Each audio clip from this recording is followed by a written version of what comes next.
সালাম আলাইকুম। আমরা জানি যে এমআরসিপিতে এখন ২ প্যাটার্নে এক্সাম হয়। কখনো অফলাইন এক্সাম হয়, কখনো বা অনলাইন এক্সাম হয়। তো অফলাইন এক্সাম এবং অনলাইন এক্সাম বিষয়টা আসলে কি? অফলাইন এক্সাম হচ্ছে যে আপনাকে বলা হবে যে আপনি অমুক একটা ভেন্যুতে গিয়ে পরীক্ষা দিবেন। যদিও বাংলাদেশের সমস্ত পরীক্ষাই অনলাইনে হয়। কিন্তু আপনাকে এই যে একটা ভেন্যুতে যেতে হচ্ছে।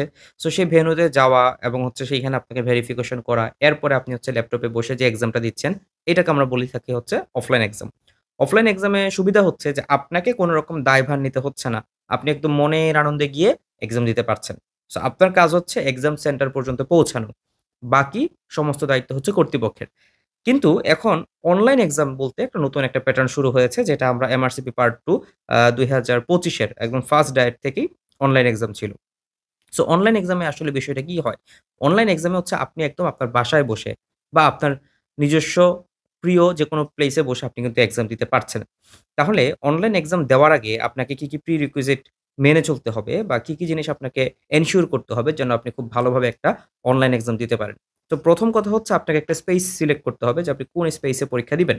আপনি কি আপনার বাসায় পরীক্ষা দিবেন নাকি অন্য কোনো সেন্টারে যাবেন? কারণ অনেকে যেটা করে যে ইভেন কেউ হোটেল ভাড়া করে পরীক্ষা দিয়েছে। কারণ বাসায় সেরকম স্পেস নাই। তাহলে সে একদিনের জন্য হোটেলে উঠে গেছে। এরকম ঘটনাও ঘটেছে। তাহলে আপনাকে অবশ্যই একটা স্পেস সিলেক্ট করতে হবে যে আপনি কোন রুমে এক্সাম দিবেন। কেন? কারণ আপনি যেদিন এক্সাম দিচ্ছেন, আপনাকে অবশ্যই কি করতে হবে? পুরো রুমের সবটুকা তাদেরকে দেখাতে হবে এবং আপনার এক্সামের মধ্যে যদি কোন মানুষ চলে আসে বা কথাবার্তা শোনা যায়, সেটা নিয়ে কিন্তু তারা কমপ্লেইন করবে। তাদের চুক্তিতে লেখা আছে বা শর্তে লেখা আছে যে আপনার রুমে কেউ থাকতে পারবে না, এক্সামের টাইমে কেউ আসতে পারবে না, কারো কোন কথাবার্তা শোনা যাবে না। তাহলে ১ম কথা হচ্ছে আপনাকে একটা ভালো স্পেস লাগবে যেখানে বসে আসলে আপনি এক্সামটা দিতে পারবেন এবং যেখানে অবশ্যই আপনার আলো আ এনাফ থাকতে হবে। অর্থাৎ আপনাকে প্রপার লাইটিং থাকতে হবে যেন আপনাকে দেখা যায় এবং সেখানে অবশ্যই ইলেকট্রিসিটির যেন সমস্যা না হয় এরকম কিছু কন্ডিশন থাকতে হবে।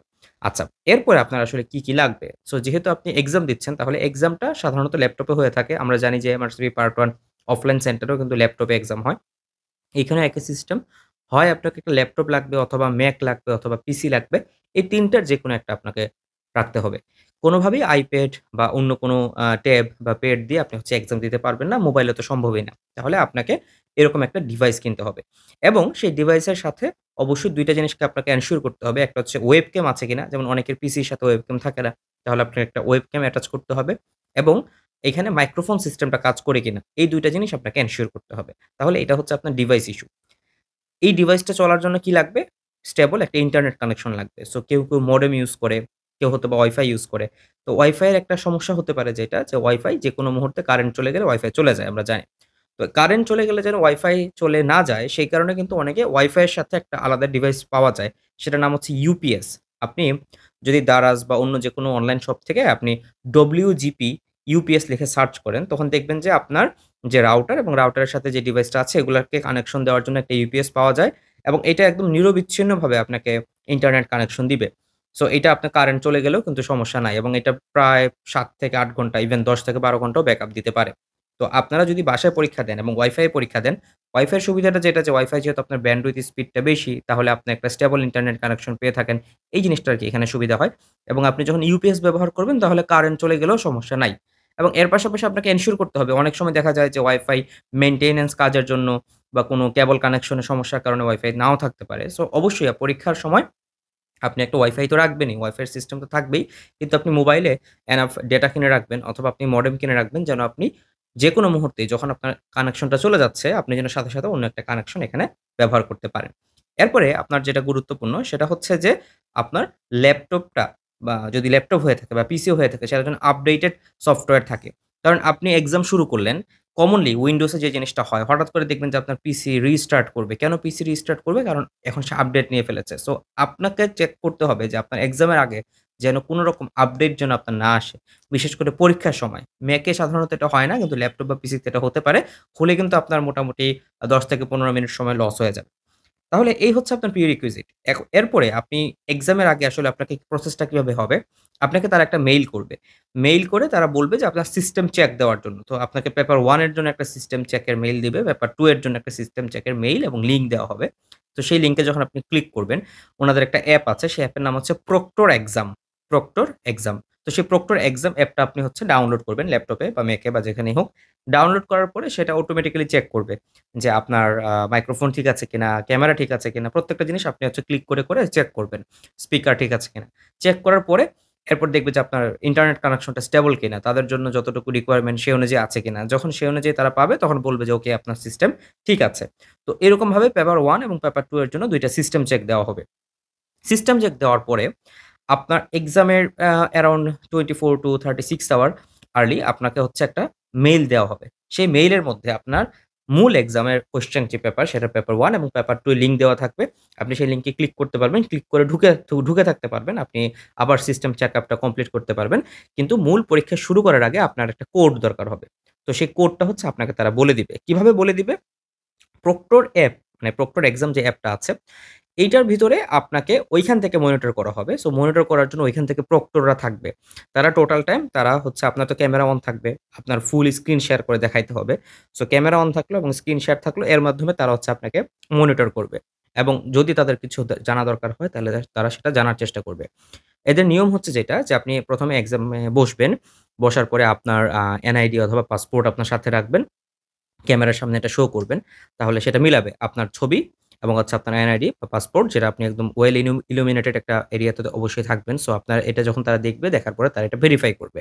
ভেরিফাই করার পরে তারা আপনাকে বলবে যে আপনার কাছে কোনো কাগজ আছে কিনা। সো আপনার কাছে যদি এরকম একটা পেজ থাকে, সো পেজটাকে আপনি হচ্ছে এইভাবে দেখাবেন তাদের সামনে, হ্যাঁ? দেখাবেন। দেখানোর পরে হচ্ছে তারা দেখবে যে পেজে কোনো লেখা নাই। এরপর আপনার যদি কলম থাকে, আপনি কলমটাকে এভাবে ঘুরায় দেখাবেন। সো এইরকমভাবে দেখানোর পরে আপনার ল্যাপটপ বা যেটাই থাকুক সেটা দিয়ে দেন আপনাকে যেটা করতে হবে বলবে যে আপনার রুমের 360 ডিগ্রি আপনি ঘুরায় দেখান। তখন আপনি আপনার মোবাইল বা ল্যাপটপ যেটা নিবেন, নিয়ে আপনি এইভাবে করে আপনি ল্যাপটপটাকে ঘুরাবেন। ঘুরায় এরকম 360 ডিগ্রি করে সব দিকে আপনি দেখাবেন। উপরে দেখাবেন, নিচে দেখাবেন, আপনার কানের দিকে ল্যাপটপ করে আপনার কানটা সহ দেখাবেন। সো এর মাধ্যমে হচ্ছে আপনি মোটামুটি আপনার সারা রুমের সবকিছু আপনি দেখাতে পারলেন এবং দেখানোর পরে এরপরে তারা হচ্ছে বলবে, "ওকে, ইউ ক্যান প্রসিড।" দেন আপনাকে তারা একটা লিঙ্ক দিবে। লিঙ্ক না দুঃখিত, আপনাকে তারা একটা কোড দিবে। তো সেই কোডটা আপনি যখন টাইপ করবেন তখন হচ্ছে আপনার কোয়েশ্চেন পেপারটা ওপেন হবে। তাহলে অতটুকু পর্যন্ত কিন্তু খুব সুন্দরভাবে আপনি এক্সামে ঢুকতে পারলেন। এক্সামে ঢোকার পরে যদি আপনার কখনো কোনো ইস্যু ডেভেলপ করে যে কোনো একটা সমস্যা হচ্ছে বা কোনো প্রবলেম তখন আপনি হচ্ছে হেল্প টিম থাকবে তাদের কাছে। সো সেই হেল্প টিমে আপনি মেসেজ দিতে পারবেন। মেসেজ দেওয়ার মাধ্যমে আপনি হচ্ছে কথা বলতে পারবেন। এবং এইখানে যে ইস্যুটা হয় মানে এই গত ২ টা সেশনের এক্সপেরিয়েন্স থেকে আমি যেটা বললাম বা যেটা দেখেছি সেটা হচ্ছে যে অনেকের ক্ষেত্রেই বিভিন্ন রকম সমস্যা অ্যারাইজ করে। ইনফেক্ট আমার পরীক্ষার ক্ষেত্রেও আমার একটা বড় রকম সমস্যা হয়। আমার ওয়েবক্যাম জনিত একটা সমস্যা হয় এবং সেখানে আমার প্রায় ১ ঘন্টা সময় চলে যায় এই জিনিসটাকে কমপ্লিটলি আবার নতুন করে সেটআপ করতে। তো তারা আমাকে কি করল যে টোটাল টাইমে হচ্ছে মেসেজ করে তারা আমাকে গাইড করল। আমি তাদেরকে মেসেজ করে বললাম যে আমার এই প্রবলেম, এটা ঠিক হচ্ছে না। তখন তারা আবার আমাকে মেসেজ করে বলল যে আপনি এই সেটিংস চেঞ্জ করেন। তো যাই হোক শেষ পর্যন্ত কোনো একটা ভাবে এটা ম্যানেজ করা গেছে। কিন্তু ততক্ষণে আমি আমার এক্সাম শুরু করার নিয়ারলি ১০ মিনিট পরে এই সমস্যাটা শুরু হয় এবং এই সমস্যাটা এরপর ১ ঘন্টা ব্যাপী এটা থাকে এবং ১ ঘন্টা যে সময় আমার লস হলো তারা কিন্তু ১ মিনিট সময় আমাকে এক্সট্রা দেয়নি এবং এইরকম সমস্যা এক্সামে এরকম অনেকের হয়েছে। কারো ওয়েবক্যাম কাজ করছে না, কারো একটু নেটওয়ার্ক স্লো, কারো হয়তোবা ফেস দেখা যাচ্ছে না। এরকম বিভিন্ন ইস্যু ডেভেলপ করেছে। সো এই ইস্যু গুলাতে তারা অ্যাড্রেস করার জন্য কি করলো? এক্সাম শেষে তারা একটা মেইল পাঠাইলো যে, "আমরা খুব সরি আমাদের এই সিস্টেমের সমস্যা হয়েছে। তো আমরা আন্তরিকভাবে দুঃখিত।" এইটাই। এটা লিখে তারা মেসেজ করেছে। কিন্তু কোনো কম্পেনসেশন তারা দেয়নি। তো একজন ভাই দেখলাম যে তিনি একদম এক্সামই দিতে পারেনি। সো এটা আসলে ঘাবড়ানোর কিছু নাই। বাট অবশ্যই আল্লাহর কাছে দোয়া করবেন এবং পরীক্ষাতে যদি এরকম কোনো ঘটনা ঘটে অবশ্যই মাথা ঠান্ডা রাখবেন। কারণ আপনার ১ ঘন্টা টাইম চলে গেলেও আপনি যদি পরের ২ ঘন্টা চেষ্টা করেন, আপনি কিন্তু ইনশাআল্লাহ ভালো করতে পারবেন। কারণ আমি এটা বিশ্বাস করি যেহেতু আমি ১ ঘন্টার পরীক্ষা না দিয়েও আলহামদুলিল্লাহ পাস করতে পেরেছি, আপনিও ডেফিনিটলি পারবেন। তো এক্সামের প্যাটার্নটা কেমন থাকে? এক্সামে আপনি যখন ঢুকলেন সো পার্ট 1 এর মতোই আপনাকে প্রত্যেকটা প্রশ্ন দেওয়া থাকবে। সেই প্রশ্নগুলো আপনি হচ্ছে মার্ক করতে পারবেন, হাইলাইট করতে পারবেন এবং যেহেতু বাসায় থেকে আপনি এক্সাম দিবেন, তখন এখানে কিন্তু একটা সুবিধা আছে। সেটা হচ্ছে আপনি মাউস ইউজ করতে পারছেন। কারণ ল্যাপটপের যেই ট্র্যাক প্যাড থাকে, এখানে আসলে হাত দিয়ে টাচ করে করাটা একটু কষ্ট। দেখা যাচ্ছে উপর নিচে নামাইতে কষ্ট হয়। বাট সেখানে যেহেতু আপনার নিজস্ব একটা সেটআপ, নিজস্ব একটা মাউস থাকলো, সো মাউসের মাধ্যমে কিন্তু আপনি খুব দ্রুত এক্সাম দিতে পারবেন। এটা আমার কাছে একটা ভালো দিক মনে হয়েছে। আপনি মার্কিং করতে পারছেন, হাইলাইট করতে পারছেন। এরপরে আপনার আরেকটা সুবিধা হচ্ছে যে যেই অপশনস গুলাকে আপনার কাছে ভুল মনে হচ্ছে সেই অপশন গুলাকে আপনি কেটে দিতে পারবেন। হ্যাঁ? ক্রস চিহ্ন থাকে। তো আবার ক্লিক করলে এটা কাটা হয়ে যায়। এবং আপনি যখন একটা এক্সামের যেকোনো একটা কোয়েশ্চেন সিলেক্ট করলেন বা অ্যান্সার সিলেক্ট করলেন, সেই অ্যান্সারকে আপনি চাইলে পরবর্তীতে চেঞ্জ করতে পারবেন। আপনি ফ্ল্যাগ করে রেখে দিতে পারবেন।